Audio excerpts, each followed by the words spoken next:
Hi, welcome back. I'm here with Fernando Mises. He's a consultant that teaches leadership all over the United States, a yoga instructor, a meditation teacher, a student of Austrian Economics, a statesman with the Libertarian Party, a Curandero, an entrepreneur, and a family man. He realized his personal mission was to empower others and to present.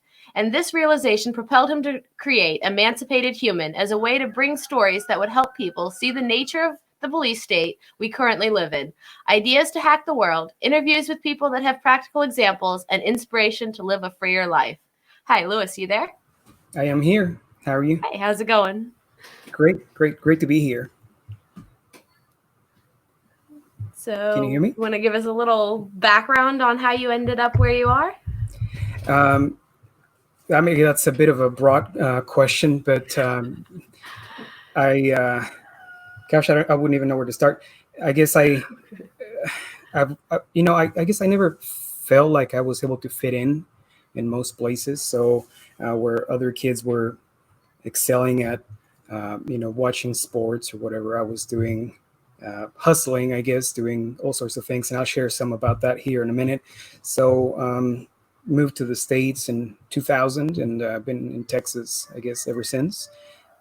So just happy to be here with you guys. Thank you for the opportunity. We're glad to have you. So I'm kind of curious. Should I start the presentation? Go into whatever it is you want to talk about. Okay, because sure I didn't know. I was not expecting. I usually they kind of. I've never had a co-presenter, so that's kind of cool to have you.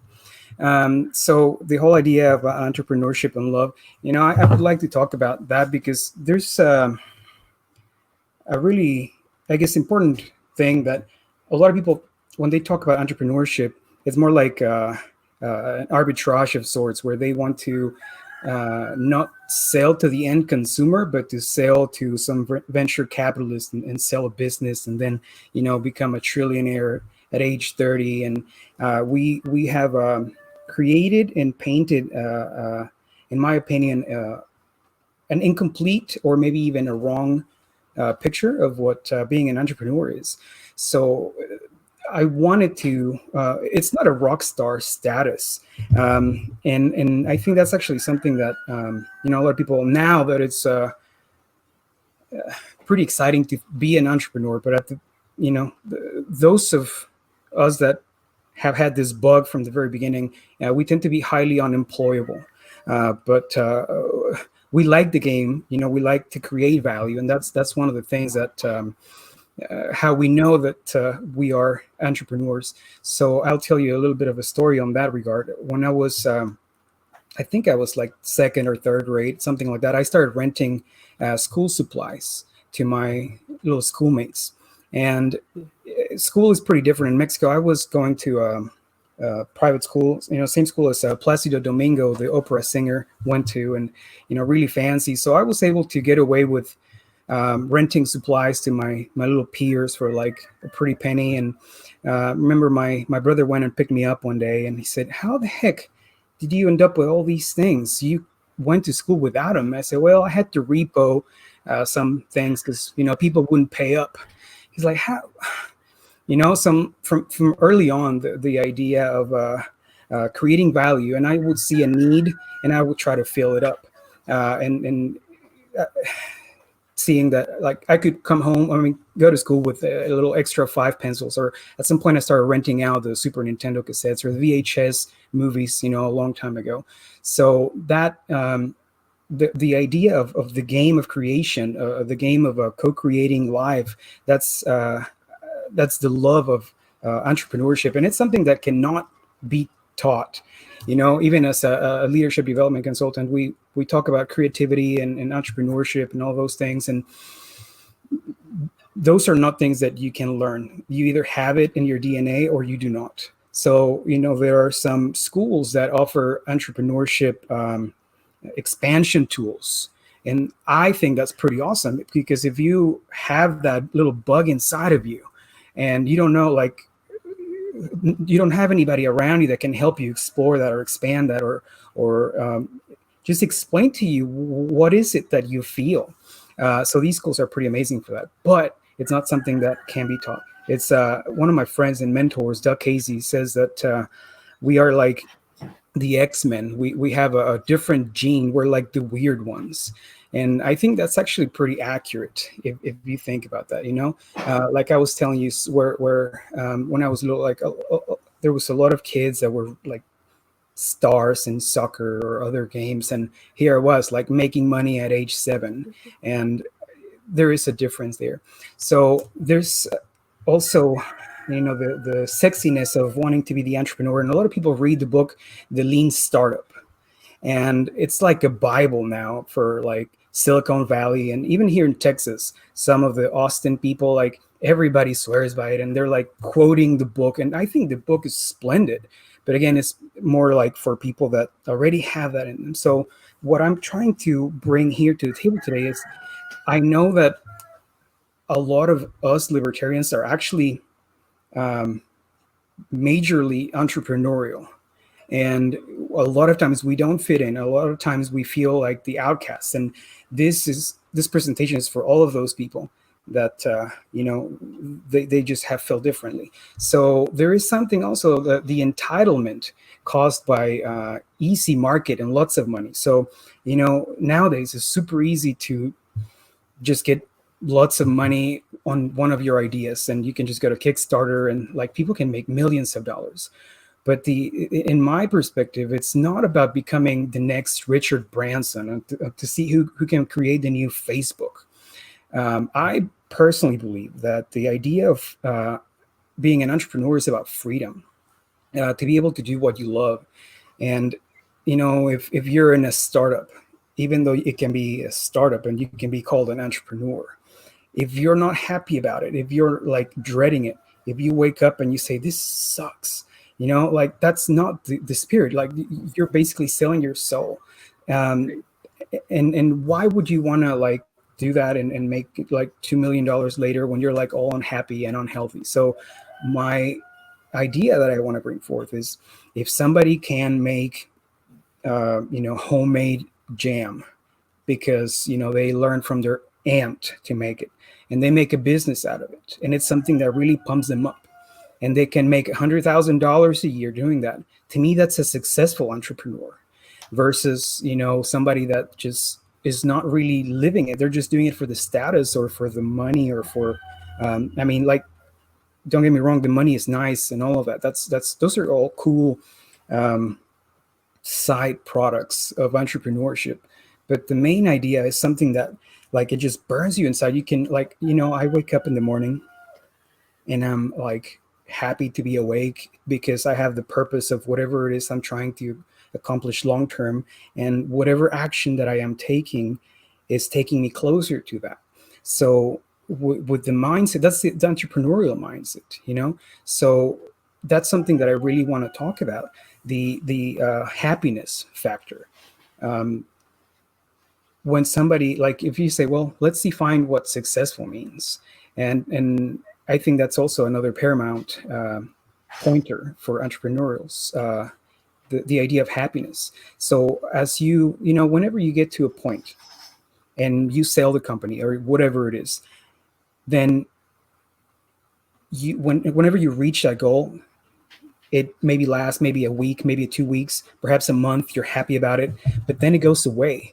So the whole idea about entrepreneurship is not the end result, but the process, the way, the road as you're taking it. And that's what fills you up, the actual making of, the process. And the whole idea of entrepreneurial mentality is that, and being at some point thinking, okay, yeah, this is pretty cool, I'm happy, but life can be better. What can I make better? And how can I improve this? And the idea of creating more value than what we were given.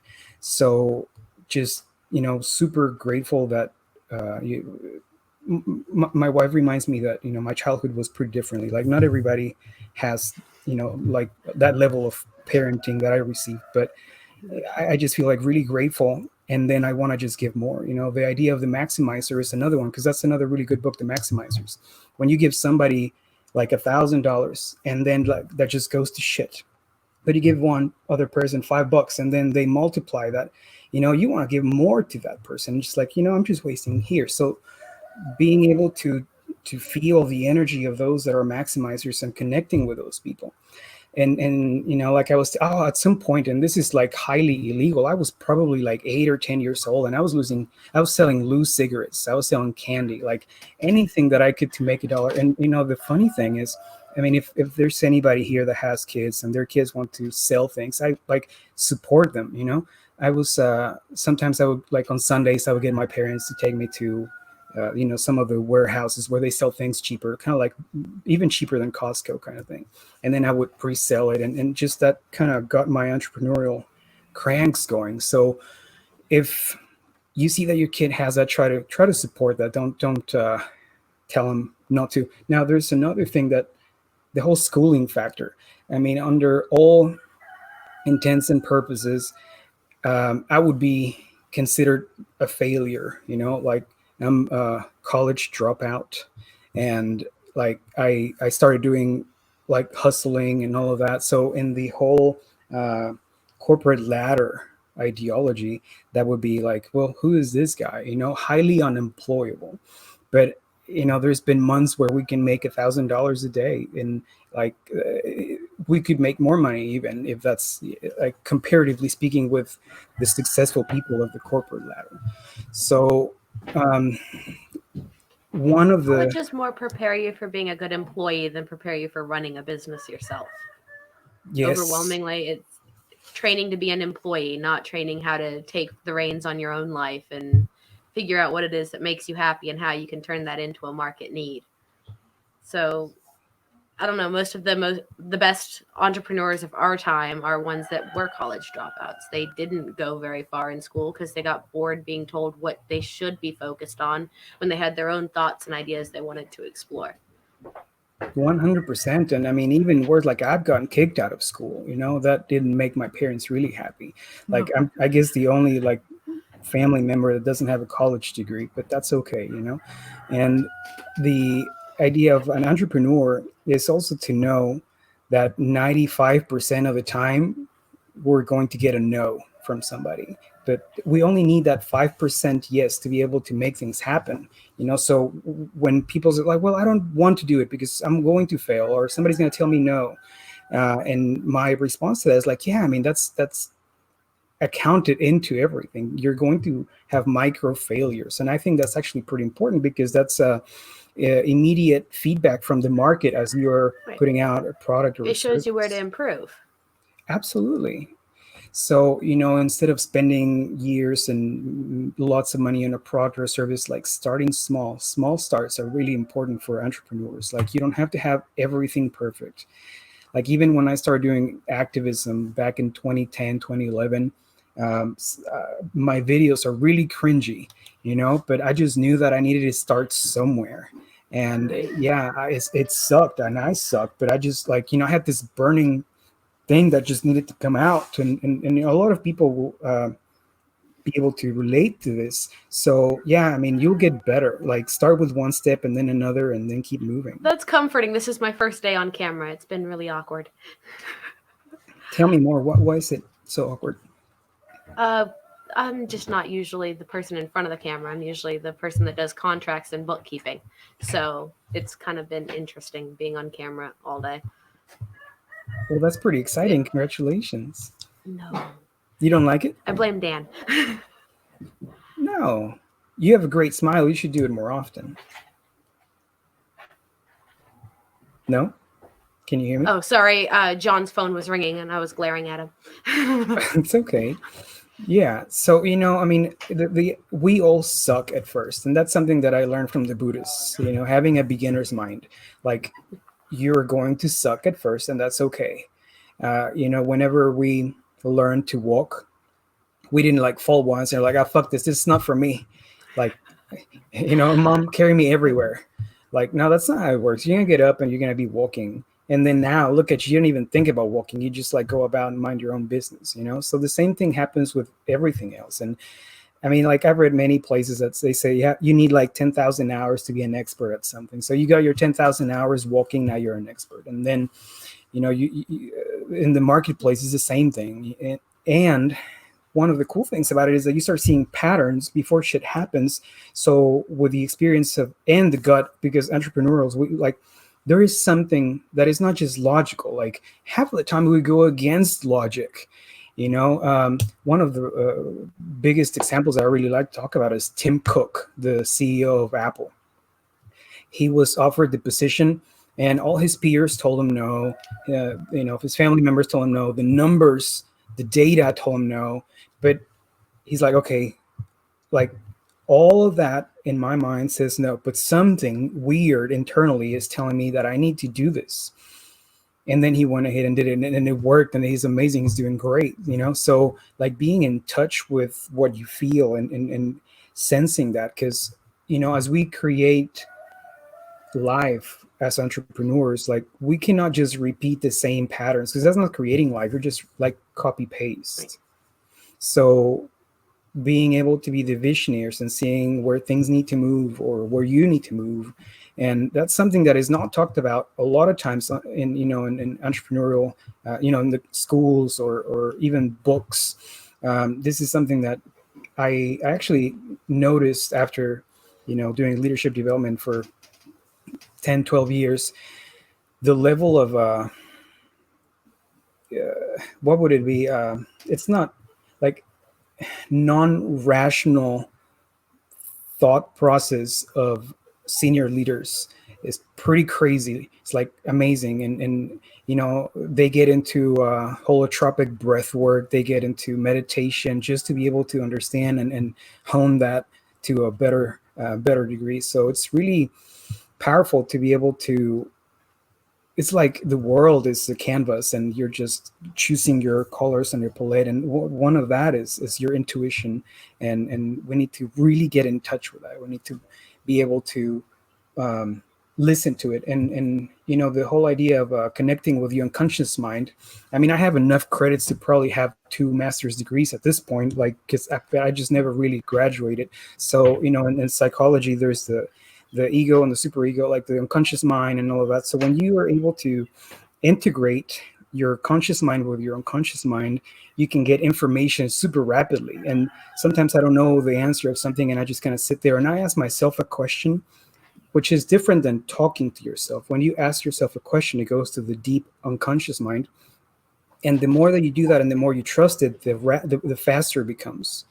And at some point, I think I lost my watch or something. And I was asking have you seen my watch? I asked my wife, and she said, kind of like in a jocular fashion, why don't you just ask your unconscious mind if you can find it? I mean, that doesn't quite work. I mean, it actually works for that, but it does work. But business decisions, do you have experience on that? I'm one of those people that most of the time I go with intuition on things. I mean, there's well thought out process to a lot of it, but at the end of the decision making, it's what do I know is actually going to work.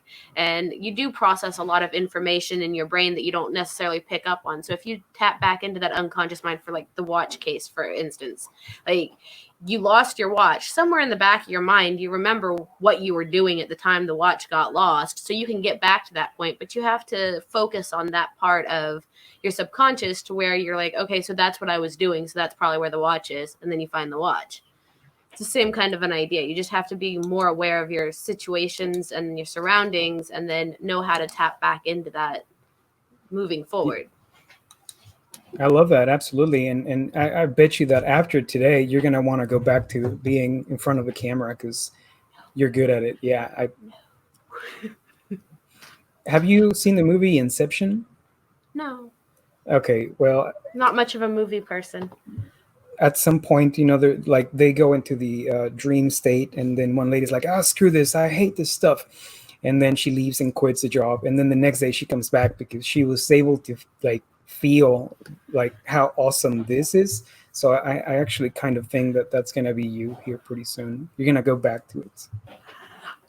That's just we'll see. I'm going back to my spreadsheets. They can be fun and they can be safe for sure. One other thing that I would really like to talk about is, in the same thing of love and happiness. Because I mean, if we're just doing this for the money, I mean, we're capitalists here. We love that. That's amazing. But is that really like, something that's going to fulfill you? There are so many people, especially like in the C suites, like all the fancy people, they get to the top of the ladder to realize they've climbed the wrong one. They're unhappy, they're unhealthy. So all that, was that worth, your health? So actually, I don't know if you can see. So here in the back, I have some of the Carlos Castaneda books, and he talks about every road takes you to the same place. You're going to end up dying at some point. I mean, with the exception of the transhumanist guy that is on the other channel too, because I'm actually into that pretty heavily, and soon enough we'll get there. But so all of the roads take you to the same place. So just find one that has a heart, and if it has a heart, then you won't have to work a day in your life because you're excited. And I think entrepreneurship and love and freedom is to be able to do what you want to do every day. That's why I left the finance world. And also what prompted us starting 3L Productions was our love of freedom and trying to promote the liberty message. So we started this company for exactly that reason. We took our passion, and we're hoping that we can keep the message rolling enough that it actually starts to reach people across the country and the world. But this is entirely a just go for it based on what we love and hoping that it works out. But if I wanted that climb the corporate ladder, I would have stayed in finance. I wouldn't have jumped ship and gone with things that I just consider fun, like farming and video production. Absolutely. And that doesn't mean that finance or the corporate ladder could not be fun. Like, it isn't. It's soul-sucking hell. Well, it's sitting in a little gray carpet box until you get it into a big white box, and it's literally soul-sucking hell. I think, I've worked for a number of years helping corporations and governments and all of that. Speaking about transhumanism, if I could live up to 1,000 years, I would like to be the CEO of AT&T at some point.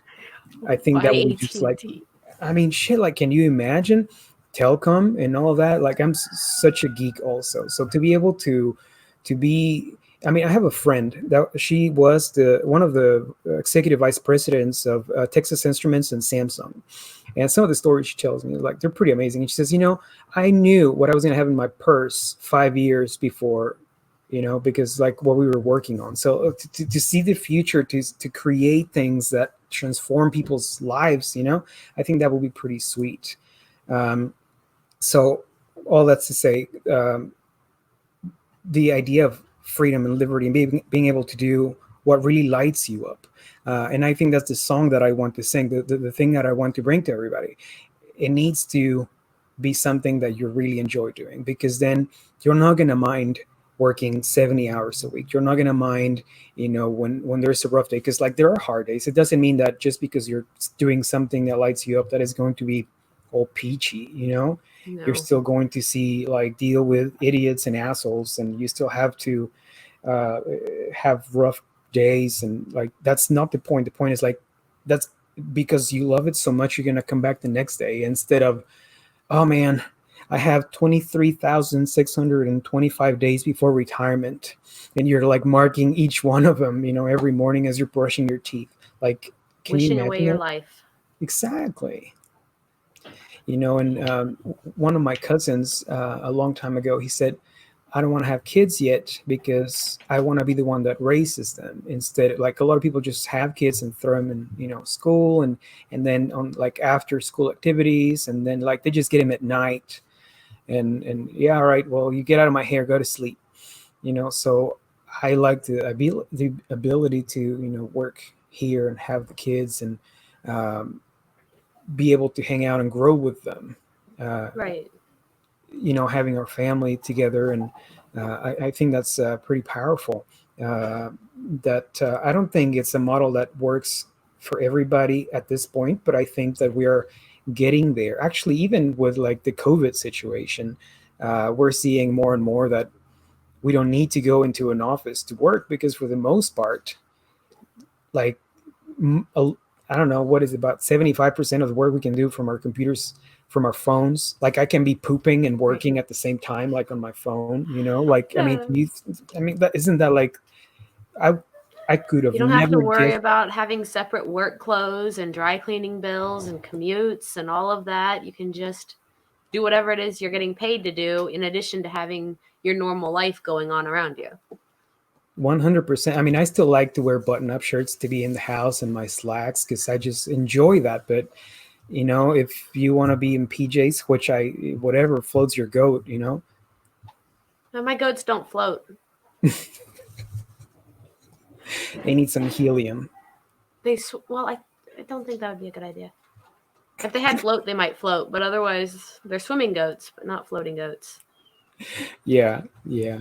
So I want to invite people to also consider the idea of, if we suck at something, having to spend probably 3 times as much effort trying to become good at something that we suck is not a good idea. So my idea is like, I'm extremely right brain person. I can, if I jump out of an airplane, I will create a parachute as I'm falling down, kind of thing. But to whenever it's like paperwork or like, really like what you are probably really good at, I suck so bad. So to partner up with somebody or to Being good hire. at something and actually enjoying it are very different things, though. Oh, you don't enjoy it? I'm good at doing a lot of paperwork. I don't love doing a lot of paperwork, which again is part of why I'm not a practicing lawyer. I don't like paperwork. I like playing with my goats. I like running my little farm, homeschooling my daughter. These are fun things.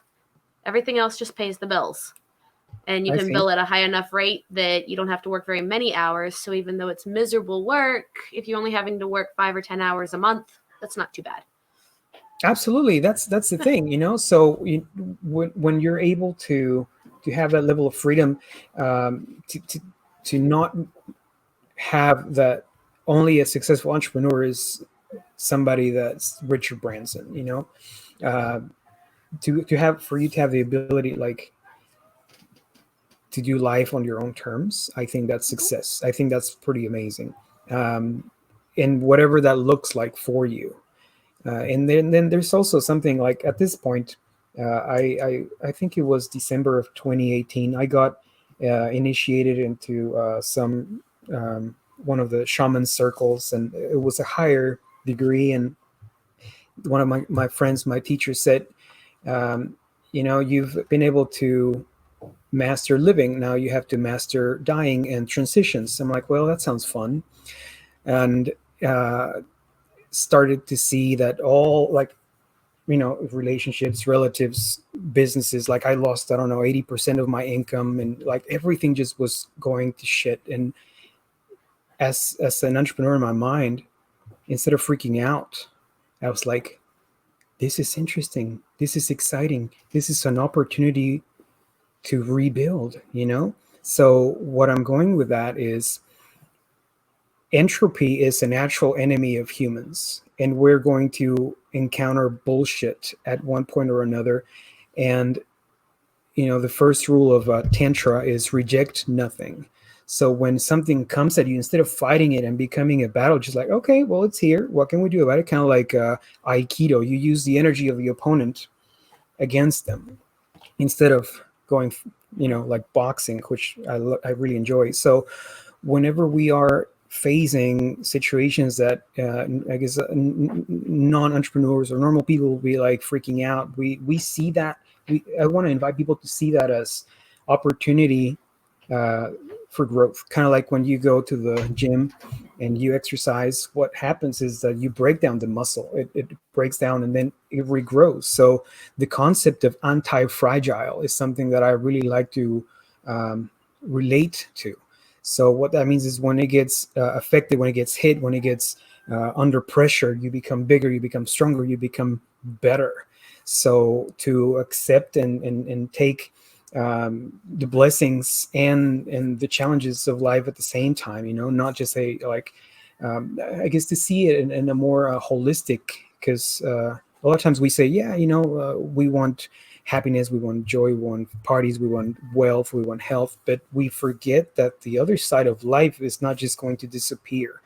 And to see it as a system, and not seeing it as the negative, or the bad stuff, seeing it as the objects of that allows us to grow. Because when we get comfortable, we don't grow. So those are just chances that help us get better and get not complacent. Because I mean, I know you said you're not a movie person, but the Alice in Wonderland, the Red Queen, you probably saw that when you were a baby. The Red Queen. I also read it, which is way Oh better yeah, than any of the movies. The actual Lewis Carroll books are significantly more interesting.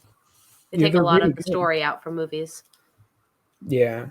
So in that, the Red Queen says, in this kingdom, if you don't run, you have to keep running to stay in the same place. And what that means is, I mean, that's an analogy for life. Like, if you don't keep running, you don't keep up with life, and life's going to pass you by. So as the idea also of the entrepreneur is constant renewal, and the constant renewal usually happens through loving your work, through loving yourself, through loving life, to being grateful, and the gratitude situation is something that I also wanted to talk about and to bring forth, because just the fact that we are alive, like, I mean, I call my mom every day, once a day, and just to say hi, what's up, she's far away, and to connect. Like, I'm grateful that I am here. This is an opportunity. This is like, it's more likely to be alive than to win the lottery. Yeah, like, it's kind of crazy like that. So just to see what we have, the gift of life is something that's incredibly amazing. And to just kind of like be pity potting and be like, oh, life's, I mean, of course life is hard. It's supposed to be hard. Like, I don't know It's a what challenge. was. It's an adventure. Without Yeah, any kind of adversity in it, it wouldn't be interesting. Can you absolutely. imagine reading a book where there was no adversity of any kind? It's It so would be the boring. most boring book of all time. It's the same Yeah, idea. Life's an adventure. If you don't have anything that you're up against or anything you're trying to make happen, then you're just drifting through like a boring book. yeah, 100%. So I think we have like 10 or 15 minutes, maybe. So I would love to see if let me see if there's anything else. Oh, peptides. Okay, before we get into the questions, if I can just throw in a couple of last things. Connection to I think it's really important, especially for 3.0 entrepreneurs at this point in life, to get really connected with their totality of themselves. So what does that mean? Like, getting in touch with their physical self, with their energy self, and all of that. There is I will give a quick hack about this. So thoughts plus feelings equals emotions. And I'll give a quick example. Whenever you are nervous about something, what are your physical sensations? You feel like your hands are clammy. You feel a little bit jittery, right? And what thoughts do you have when you're nervous? You're not happy about the future. You're worrying about the future, right?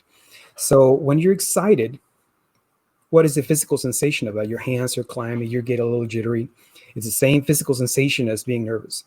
But what is the thought process of being excited? You're looking forward to something in the future. You're anticipating. So just by changing your thoughts, you change the emotion.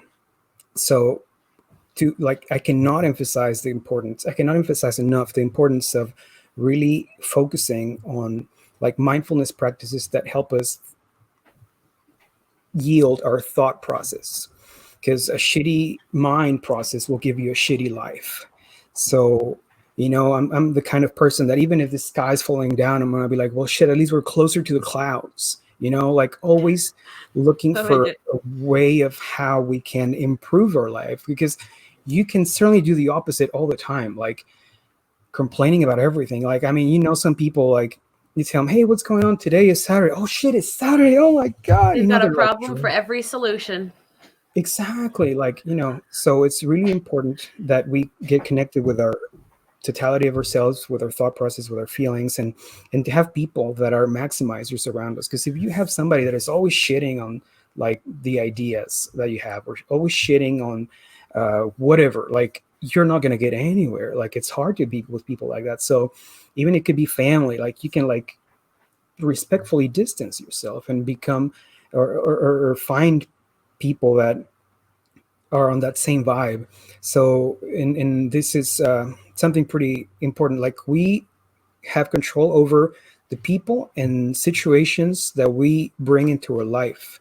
So if you have control over that, why not choose, good people? You can also choose your thoughts. You can also choose who you love. You can also, like, you have a lot of more choices than you think you have. So and then when you're really into flow, which sometimes I'm working and like the concept of flow from the Russian guy that I can't pronounce his last name. I have books of him here. um, like the doer and the deed become one. Like you're engrossed in your work, and like they can be talking to you and you're like somewhere else, or like that kind of situation is super important for entrepreneurs to be able to connect to, because I mean, it's life-giving for not just for you, but like it's a vibe that you give out. So it's pretty cool, pretty exciting. So I'm happy to do some questions because we only have 10 minutes left. All right, we have a question from Kate. She asks, what advice would you give me for someone who just started their own clothing business without having any professional fashion training? Oh, that's a really difficult one, because if, well, if that's something that really lights you up, I would say that, I mean, I learned how to fix my dryer using YouTube. And I learned how to change my oil using YouTube. YouTube is like such an amazing teacher. So if you're really excited and moved by that, and you don't have the training, and like just go to YouTube and find that. There's like groups on Facebook. There's meetup.com to find people that are into the same things that you're into. And it's extremely important to be with like-minded individuals. So if that's the clothing business you're into, like, I mean, I absolutely love Armani, or I absolutely love, like, Versace, those like really exquisite fabrics. Like, go read their biographies, see what they do. And one of my teachers said, you don't have to reinvent the wheel, just model what the successful people in your industry are doing. And like some things are like idiosyncratic, like I put a thinking hat on every time I have a meeting. Well, you don't need to do that kind of stuff. But what I mean is how they view life, their values or their beliefs about certain things. That's what we need to connect to, and to be able to adopt, because like the vast majority of times when we have results that we don't like in life is because we have beliefs and values in our own minds that are fighting against each other. And the most common one is like the money, for instance. Like we believe that we want a good life, we believe that we deserve whatever, but the value is the money is dirty, or only like if you have money it's because you screwed people over or stuff like that. So those two, the value and the belief, are fighting, and then you'll never get to where you want to be. It's an unresourceful behavior. So when you connect to a resourceful behavior that matches your value and your belief, then you'll be unstoppable. So I hope that was a good answer.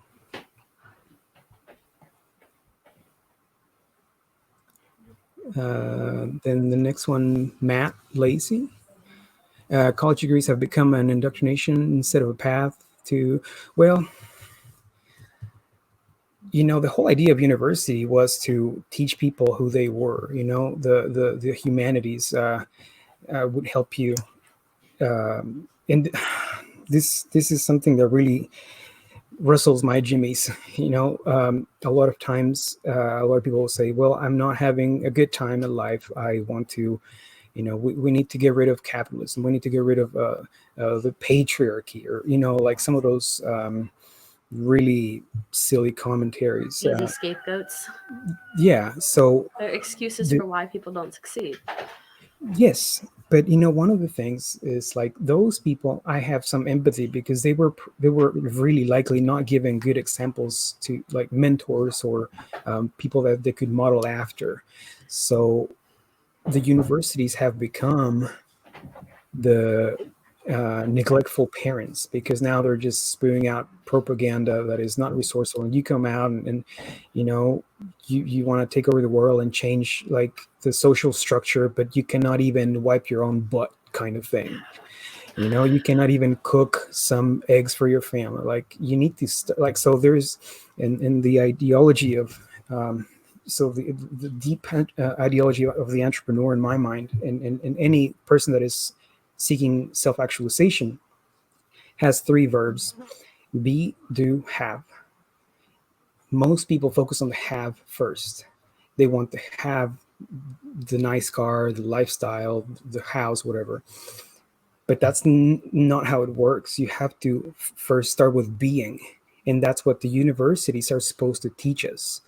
Ideally, also your parents. So when you're able to master being, you know who you are, you know your past, because it's extremely important to really understand you know, ancient history and how things are not the way they are just because of some whim from some politician. Like life is the way it is because it's been like in our DNA for 350 million years. Like it's not something new. So as you're able to understand yourself and your environment and your culture, then you're able to do things.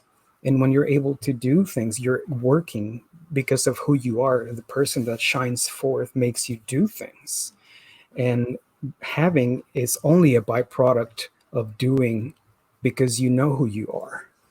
So in my perspective, half of the college degrees at this point are just like really expensive babysitting, you know?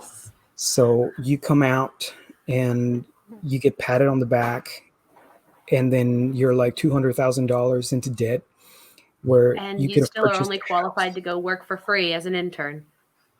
I mean, Like a it's lot of just like, people with college degrees can't even get paid jobs coming out of college. They have to take internships. So it's you waste all that time and then you go slave labor for another 3 or 4 years before you can even start drawing a paycheck. It's insane. and then like 85% of the time, what you learned in college is useless for your work. So what the hell is happening there, right? So and now the hard sciences, you need to go to university for that kind of shit, you know.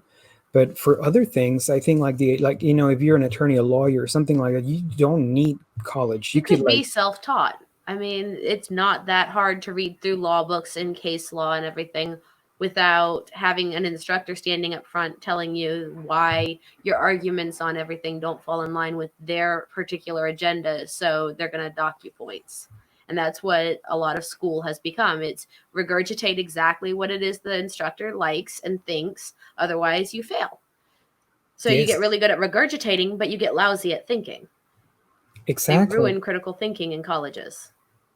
And something that I think is a good idea would be to have mentorships. Like if you want to be something, you find somebody that you like that is really good at that, and go work for them. Instead of like spending 4 or 5 years in college, you spend 4 or 5 years learning from these people. And you know, you don't have to pay them and they don't have to pay you, so there is no like, but you learn and you help them, so it's an equal exchange to it, And you in a know, lot of certain cases, level. they will pay you a small amount just because they can offload grunt work onto you.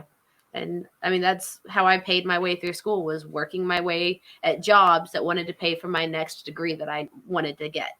So I had employer financial assistance mixed with some other scholarship money and managed to make it through college without getting any debt because I was willing to do the grunt work stuff in order to be able to tap into their brain and have that experience learning something that I thought I wanted to do. I Yeah, could have yeah, just gone and worked absolutely. on a goat farm and been just as happy, but you know, you live, you learn. Well, and that's actually a really important thing, that we need to really feel uh, our destiny and what life is like. We are, if we're just living life because our grandma or our parents told us we needed to be an engineer, you know, you're going to be unhappy. So you have to do something that really lights you up, and be really honest to yourself, because otherwise you're going to like, you know, misallocate funds and time, and that's your life, you know. Like I think people need to be the most cavalier you know, 20s and 30s, like from age 20 to 32, you got to go crazy and explore and expand and do those things, instead of like, oh, now I need, like, I got out of school, now I need to be serious about it. And then you end up working at Starbucks, which I love Starbucks. I'm not shitting on Starbucks, but you know what I mean? Or worse, for the federal government. Right. And I don't That's even the want to route I start took. I that come from a long conversation. family of military people, so that was the expectation. Then when I got tired of that, my mom's like, "Oh, well, you should be a lawyer." Still not finding myself, I followed the advice and ended up in law school. Turns out I don't like being a lawyer either. I like playing with goats. Like you could be a goatitarian, like do what you must and what brings you happiness. And I mean, shoot, like all the money and time that you spent becoming a lawyer that you didn't enjoy, you could have expanded your farm. Well, luckily for me, it was just time, not money. I managed to have employers that paid for that, and I had a scholarship from Harvard. So between the two, I didn't have to pay anything out of pocket, but it was still a lot of time because I paired it with an MBA. So it was 3.5 years in order to get the degrees, and I don't really use them, which is kind of weird. Yeah, it's kind of crazy. It's like some really fancy stuff that you buy and you just put it in your house, that nobody can touch. Like, what's the point? Yeah, I use never it. understood people that did that either. Like the Yeah. people that collect the spoons and plates and hang them on the wall, but you can't eat with the spoon or the plate. So what's the point? I don't get it. Yeah, I mean, I'm not They gonna just like shit on those dusting. people because I do weird shit too. But yeah, like I get what you're saying, absolutely. So ultimately, and just to close, uh, being able to be real with yourself, see what you like. There is a reason why you're attracted to the things you're attracted to. There is, like, you basically have no choice, and it's not like you choose them. Life chooses you to do certain things. And the way I understand it now, free will is only as follows: like, you have free will to do what you came here to do, or you have free will to be miserable. That's it. So if you don't want to be miserable, just do what you're here to do, and, like, go in and meditate, talk to people, engage, whatever. um, but bring that out. And failure is actually not a bad thing. Micro failures, and then, like, even if everything goes to shit, you fall 7 times, stand up 8, kind of thing. As long as, like there is no failing in life. If you move from win lose to win learn, like, did you learn something? Yes. Are you going to apply it? Yes. And you didn't lose, you just paid for a Right. lesson. Well, I got a lot of good information out of it. It's just one of those things that makes a lot of people in my family scratch their heads. They're like, why did you go do all of that just to go be a subsistence farmer in Georgia? I'm like, because this makes me happy. And now I know how to not have to pay taxes. It's a trade off. Yeah, absolutely, it works out. Well, what do you think? Is that 50 minutes? Are we on time? We are at 5:50 right now, so we can wrap it up in the next 5 minutes if you have 5 more minutes of content. Otherwise, we can just put it on the commercial loop and come back with Serene in a minute. Oh no, I mean, I could keep talking. I just Keep going then. didn't know if it was like, it had to be No, it doesn't have to be 50. right to a minute. Okay, great. um, so being like, back to the free will and all of that, like, you're gonna suffer, life's gonna be shitty. Like, if even like, so here's the thing, like, even when you get what you want, it's going to go away. So at some point or another, entropy is going to get you. So the idea is to, like, find comfort in yourself and in your process and how you view life. And this, I think, is like one of the most important secret weapons of entrepreneurs, because um, we are contrarian investors, if you will. When who was it? I think it was the Oracle of Omaha. He said, "When everybody is greedy, I am weary. When everybody's weary, I am greedy." And to be able to spot opportunities that you may not see, or other people may not see. So fine tuning those things also, and it takes, like, experience, reading, and because we have some of that innate in ourselves as entrepreneurs, but being able to read more about it. And I want to also invite people to read or watch movies or whatever, like biographies of people that are entrepreneurial.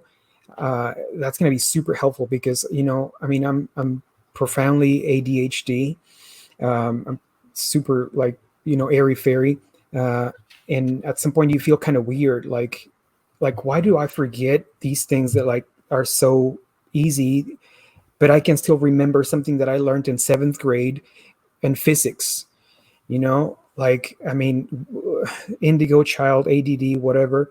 As you see the patterns in all of these entrepreneurial, creative people, you'll see that that's actually kind of Right. normal for us. It And we is just really common. The mundane tasks, because they're so mundane, they're not interesting enough to the brain to actually dedicate any effort to them. So you can do one of two things. You can either streamline them to where it's just rote habit, or you can constantly be forgetting what you were doing. So you can move through all of the mundane stuff of like making your coffee, washing your dishes, getting dressed, whatever those things are, without any conscious thought, and then your brain's still on the interesting things for you. Whereas if you actually try to focus on any of those steps, you end up losing your train of thought because it's just not interesting enough for a smart person. You're not that interested in making your coffee. You just want the coffee. So putting a lot of thought into the coffee, you're going to get distracted. But just doing it out of rote muscle memory, you're going to end up being more successful at it because you're not thinking about the thing that's boring.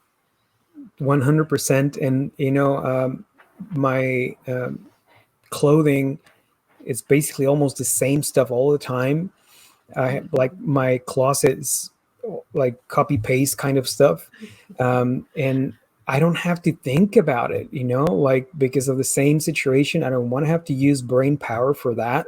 Like, it's just so easy, like black pants and either a white or a black shirt, and we're Right. on. and Blue that jeans, saves. t-shirt. It's perfect. Yeah. I mean, like, Steve Jobs did the same thing. Right. He, like, even would buy the same car every year. Like, I mean, I buy the same shoes every year just because it's easy. And I know that I like them, and I know that they fit and feel good. So, like, I don't need to reinvent the wheel and get into that drama, like having to try new. No. I know what works, and then I need to focus on what I'm good at, or my vision, or whatever. So, like, help inviting people uh, I guess I'm being open also, so people see, like, okay, I'm kind of weird like that, and he's weird like that. It's not so weird, I guess, anymore, because it's kind of normal, I guess, for creatives and entrepreneurs. So just focus on what maximizes your time and your mission, and to have your personal mission and vision is extremely important.